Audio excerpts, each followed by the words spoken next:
Ang protagonists of last year's Philippine Cup Finals face each other once again in this conference with Jason Castro, Larry Fonacier for the defending champions Talk and Text Rope and Texters in one and on the other it would be Jeff Chan. Kasama naman po ang kanyang kapartner dyan na si Paul Lee sa kanilang backboard for the Rain or Shine Elasto Painters. Magkaiba ang kanilang pinanggalingan pero iisa ang kanilang mitiin. Race to the bonus round. Yan po ang gusto ng dalawang kupunan. Magandang gabi po sa inyong lahat. Rado Di Malibog kasama po si Dominic Uy sa pagpapatuloy ng 2014 PLDT MyDSL Philippine Cup. And these two teams, gaya po nating nabanggit, naglaban ng last Philippine Cup Finals. Ngayon ay gusto lang maglaban. Second time nila maglalaban, Dominic. Gusto nila ulit magkalaban dito sa ating finals. And paano ba nila magagawa yun? They need to be able to rack up the wins. So tignan natin yung ating updated team standings. Itong dalawang kumpara na to, Rain or Shine and Talk and Text, they are now 3rd and 4th. Pero both these teams, pwede pa silang umabot dun sa top 2. Diyan sa apat na kumpara na yan, Barangay Ginebra, Petron, Rain or Shine and Talk and Text, pwede pa yung twice to beat advantage na tinatawag natin. We have a 13-game elimination. So kung mananalo sila, if they want to be able to top these team standings para makuha nila itong twice to beat advantage dun sa top 2 slots. Well, binabanggit nga natin, Dominic, kahit defending champions itong kupunan ng Talk and Text Rope and Texters, pagkatalo ang kanilang pinanggalingan. They actually suffered an upset in the hands of Air 21 Express.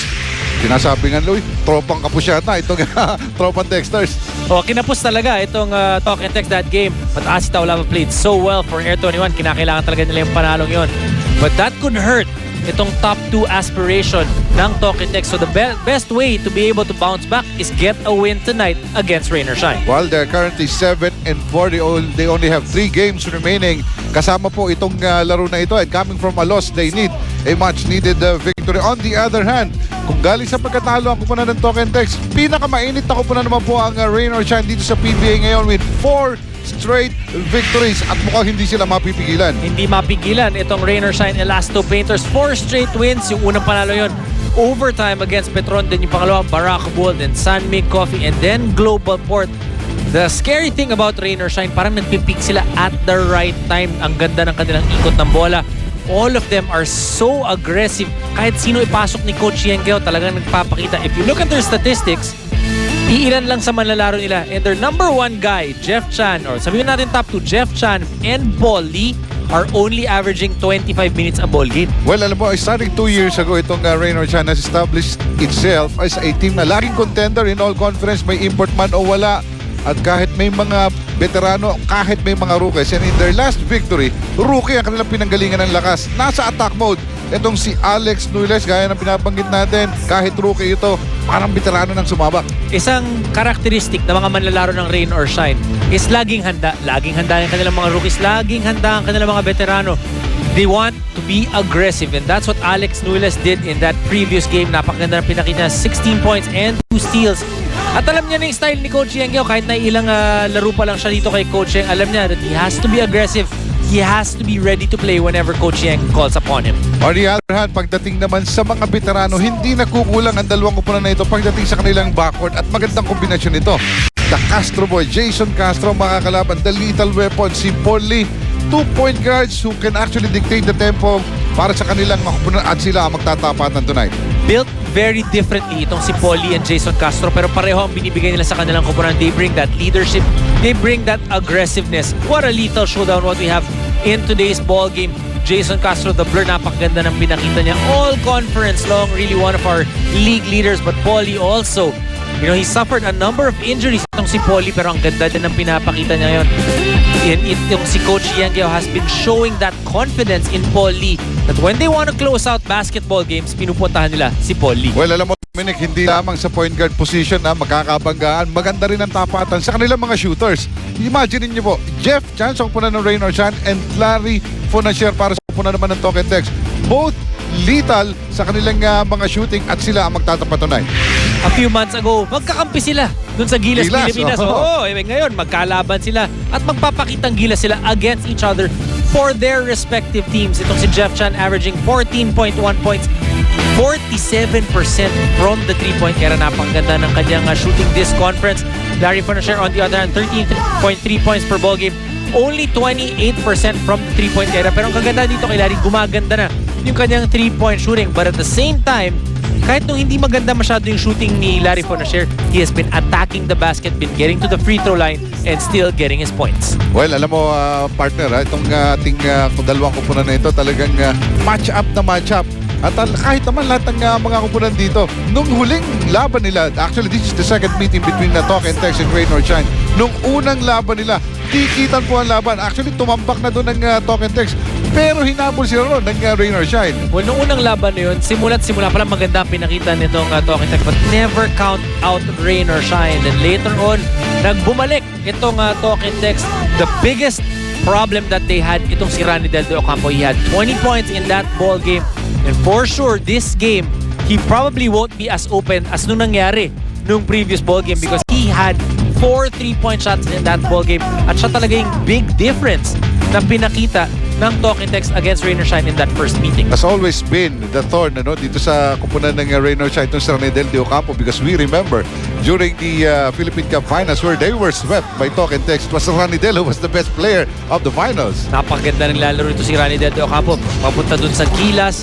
And he has really been knocking down those 3-point shots. Kahit na itong konferensyang ito, sa simula, di ba, injured siya, hindi siya masyadong nakalaro. Pero ever since nakalaro na itong si Ranidel de Ocampo, he has definitely been able to knock down those 3-point shots and a perennial problem now for all the teams in the PBA. Well, ngayon po, itong dalawang kupunan na ito, sa mga kung binabanggit ay magbabakbakan the second time this conference. Still in the top echelons, number 3. Ang kupunan po ng Rain or Shine, while running number 4 ang kupunan ng Talk and Text. At ito po, tama na ang chat, tama na ang usapan, tama na ang numero. Ito, dali na natin sa hardcourt ang ating laban.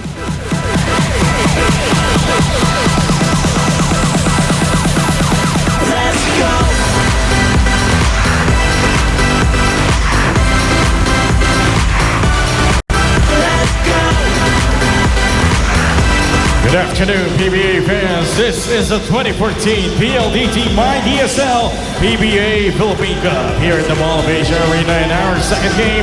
It's Talk and Text Salmon Texters going up against the Rain or Shine Elastivators. Here are your starters from your Talk and Text Salmon Texters. At guard number 3, Jimmy Alabag. Also at guard number 12, Larry Fonacier. At center, number 7, Nonoy Baclao. At forward, number 11, Sean Anthony. And also at forward, number 33, Ranidel de Ocampo. Head coach for the Tobong Texters is Norman Black. And now the starting 5 for your Rain or Shine Elastivators. At guard number 5, Gabe Norwood. The other guard, number 18, Ryan Aranya. At center, number 30, Bo Belga. At forward, number 55, Larry Rodriguez. And also at forward, number 16, Jeff Chan. Head coach for the Las Vegas is Yang Yao. Our officials for the ball game are Peter Malo, Jimmy Mariano, and Evan Tanquion, with Sherwin Menendez as alternate referee. This game is under the supervision regulation of the Games and Amusement Board. It's Tobong Texters up against the Ills. Race to the bonus. Ito po ang gusto ng dalawang kupunan na ito. Magkaroon ng twice to beat advantage. As nakita po natin ng starting 5 na magkabilang kupunan natin sa inyo ng Tanduay Ram. Celebrating Ram excellence since 1854. Ang ating mga referees for tonight, referees Peter Balao, Jimmy Mariano, and Emmy Tanquion. Veteran referees for this important matchup. Replay of the finals. At ngayon naman ay defending champion at saka hottest team in the league. Kung gusto makabawi nitong Rain or Shine, talo na sila nung finals, na-sweep sila, tapos nung first game na magkalaban sila, natalo din sila. Expect Rain or Shine to come out a lot more aggressive in today's ball game. But this team, kompleto. In fact, nadagdagan pa ng tatlong naaasahang rookies. That's Rain or Shine. Meanwhile, ang kupunan po naman ng Talk and Text, maaaring masabi natin, medyo pagod na ito dahil 3 straight All-Filipino crown, 4 out of the last 5. Pero makikita mo, yung mga haligi dyan, nag-iiba na. In fact, Kelly Williams is not in the lineup today. Well, we'll find out kung ano man nangyari dito kay Kelly Williams. Looks like it's Ali Pink now in the lineup for Talk and Text. So jump ball once again, and it's Jimmy Alapag na makakakuha niyan. Larry Funacheur for his attempt. We warned you about Larry. Ang kaganda dito sa Talking Text, just like Rain or Shine, napakadami nilang mga weapons. There are a lot of guys on this team that can score. Itong Rain or Shine, really one of the teams that you have to credit Coach Yengyao dun sa ginagawa niya na kahit na sinong ipasok niya, maaasahan mo. Ito namang Talking Text, they know their roles. They know that when they're put in the ball game by Coach Norman Black, alam nila yung kailangan nilang gawin. So the depth and the familiarity, pareho pong present dito sa dalawang kupunan na ito. But it's Talking Text who tally the first basket in this first quarter. Yung pasa na antala, makukuha naman ni Bo Belga. Pero hindi na-control itong si Gabe Norwood. So it's a turnover. Pabor sa tropang Texters. Well, not a good start for Rain or Shine. A turnover for them. Makikita mo, they really want to be able to run that basketball, push that basketball ahead, and get those layups na dun sila ginaganahan. Now it's Ranidel de Ocampo posting up. Itong si Bo Belga. At rin nagkasama sa Giras ito. And two big men who actually play small and shoot from outside. So magandang matchup din po yan. As Ryan Aranya, nawala yung bola pero mananatili sa Rain or Shine ng possession. Very similar itong laro ng Rain or Shine and Talking Text. Both of them have big guys that can shoot from the outside. Tapos yung mga maliliit nila very aggressive to go to the basket. Be a liver lover with Liverade Silymarin Capsule. It's Liver Lover Boy. Larry Rodriguez missing on his first attempt. At kita mo naman na bagong lima na naman ito para sa koponan ng Rain or Shine. Where the first team is as good as the second. Anytime. Jimmy, nakita naman niya. Noy Bacla from the corner. Missing that shot once again. Sean Anthony. For the recover. Trying to recover. Naku, natamaan pa niya si Atty. Mondragon doon. Papapahin ba siya dyan? Off his seat. Hindi naman physical assault. Baka may kaso siya bigla.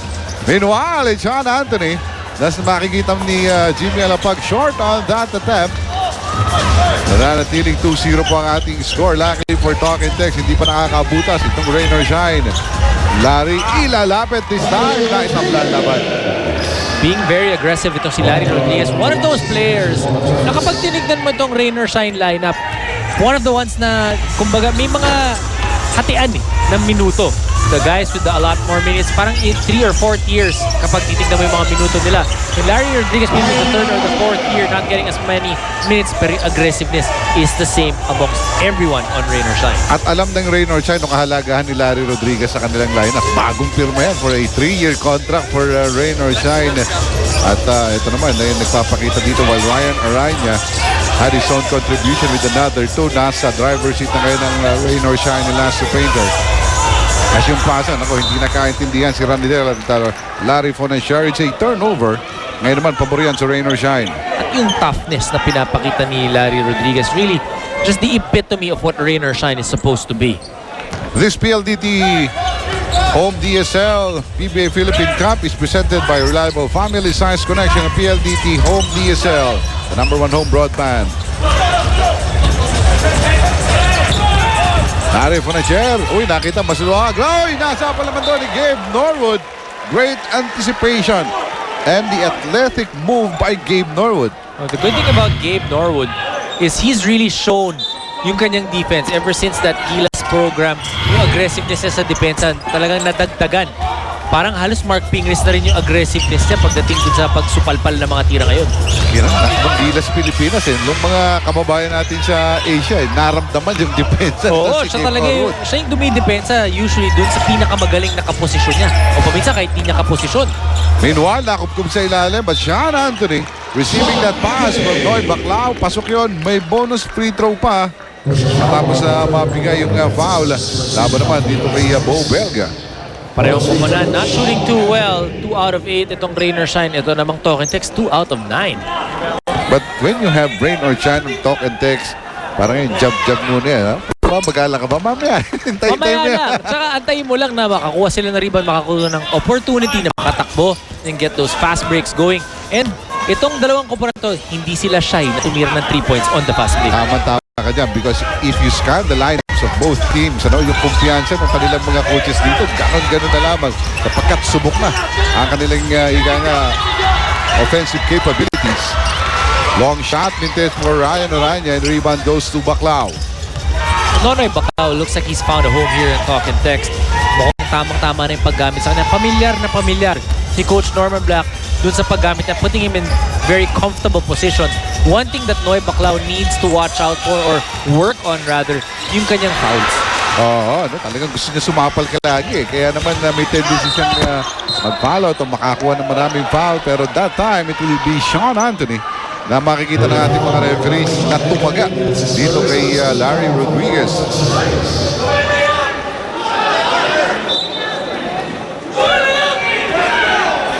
Coach Yang Giao, ang kanya pong verbatim na sinabi, lumelay up. He was asking for free throws. Oo, dapat free throws. Ang hinihingi ni Coach Yang Giao. Pero sa baba raw, ang Alam mo, ruling ng ating mga referees. Isa pang very distinct character ni Coach Yang.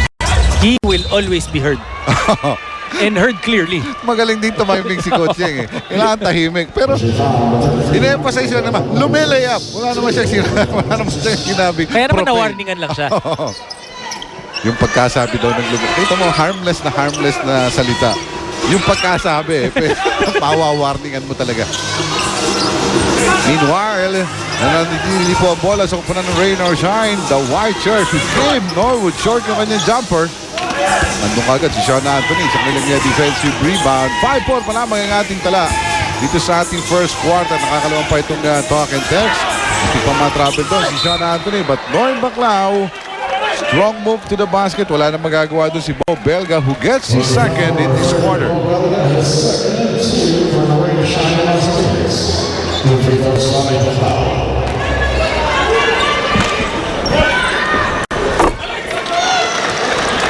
You're talking about Noy Baclao's part dito naman sa lineup ng kupunan ng talk and text. Tama yung kanyang pwesto. Ang nakikita na lang natin mukha yung kanyang kumpiyansa dahil parang baguhan siya dito sa kupunan ng ito. Kailangan maramdaman niya na bahagi na talaga siya ng rotation ni Coach Norman Black. He usually starts for talk and text. Yun ang kagandahan na ginagawa ni Coach Norman Black. Dahil nakakapag-prepare ang isang player. If you know that you're going to start the next game, makaka-prepare ka na mentally to be able to do the things na pinaktis mo kahapon. Maalala mo na, okay, ano ba kailangan ko gawin? Ano ba gagawin ko sa depensa at mapa-opensa? Ito ang pinapractice ni Bo Belga. Yung kanyang 3-point shooting natin po sa inyo ng PLDT Home DSL, the #1 home broadband. Tabla ang ating laban at 7-all as Alex Nuiles marches in sa loob po naman para sa lineup ng Rain or Shine. Kapalit din si Ryan Arania. Narifo na siya naman ang titigada ng tres. Tagilid yung kanyang tira. Makukuha nitong si Gabe Norwood to Alex Nuiles with a sidestepping move. Tapos yung kanyang paboarding. He apologizes. Dadali daw niya. Tatlo yung kaharap niya. Nadala pa yun nung kumpiyansa niya from the previous game. That aggressiveness, 16 points in that win. Ranidel Diocampo with his own version of the three-pointer. Hatid po pa rin sa inyo yan ng PLDT Home DSL, the #1 home broadband. Maaga nang nagigising ang mga three-point shooters. The big men who can shoot from outside. Nauna si Bo Belga. Sumunod naman si Ranidel. Now is Bo Belga once again. Pero mintis yung kanyang tira.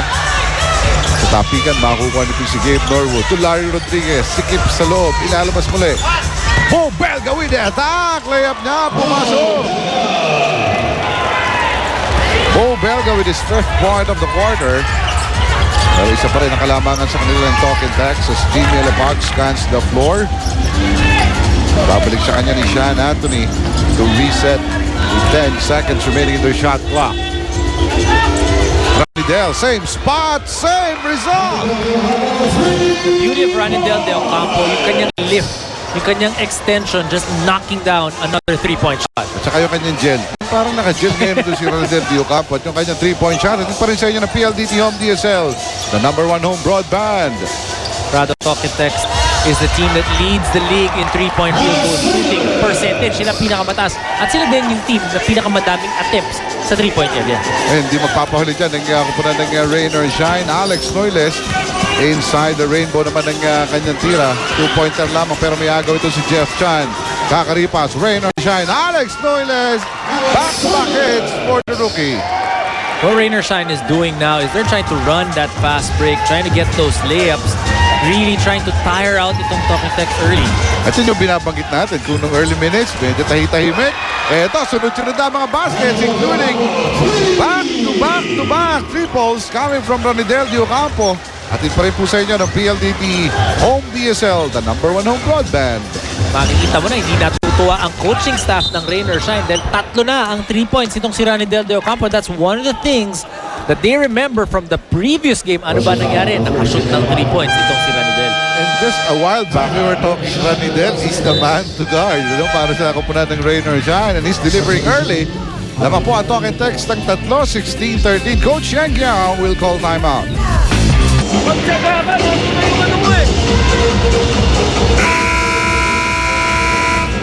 Nagbabalik po tayo dito sa MOA Arena sa Sagupang Talk and Text and Rain or Shine. Pero pagmasdan muna po natin itong ating Kawasaki Rousing Fast Break courtesy of Jeff Chan and Alex Nuiles, who will finish this one. Hatid sa inyo ng Rouser 135 by Kawasaki. Rouse the rider in you. Kato, parang yung unang 3 minuto, hindi masyado maganda yung shooting, medyo mabagal ang simula natin. Pero ngayon, pagbilang, nagising itong dalawang kupunang ito. And all of a sudden, we have points on the board. Ayaw man nating ipaalala sa ating mga kababayan yung bagyo. Ganyan talaga eh. Tahimik muna. Tapos bigla sunod-sunod na. Eto na, bakbakan na po. Ang nagaganap dito sa first quarter. The talk and text with the upper hand courtesy of the hot shooting of Ranidel de Ocampo. Pagkalaban mong Rain or Shine or Talk and Text, natatakot ka pag tahimik yung kanilang opensa eh.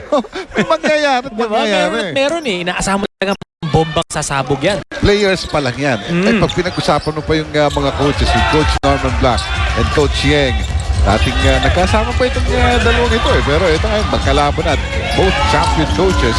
Sa Paptula, di ba? Sila magkasama. Correct. Meanwhile, Jason Castro nasa loob na po. Namin yung kanyang attempt. Same with Ryan Reyes. Si Harvey Carey nasa loob na rin. Same with Ali Pick. So, halos na mag-overhaul dito. Si Coach Norman. J.R. Quinyahan with his own version of the three-pointer. Atin pa rin sa inyo ng PLDT Home DSL, the #1 home broadband. Both teams slowly putting in their second group. Para dito sa Talk and Text, ang nandyan na lang na nag-start. Itong si Ranidel de Ocampo. For Rain or Shine, itong si Gabe Norwood. And Jeff Chan. Norwood now has the leather. As he used that pick, matitigil sa napigilan siya doon ni Harvey Gary. J.R. Quinyahan nasa kaliwa ngayon after making one from the right side. 6 seconds sa kanilang shot clock. Naku, palaki ang bata dito si Jeff Chan, but he will use his speed at na kanyang side-stepping move for that basket to tie the ball game. O hindi, actually, Rain or Shine, lamang na rito ng 2 puntos, 18-16. And it will be the turn of Coach Norman Black. Talk and text naman at tatawag ng timeout.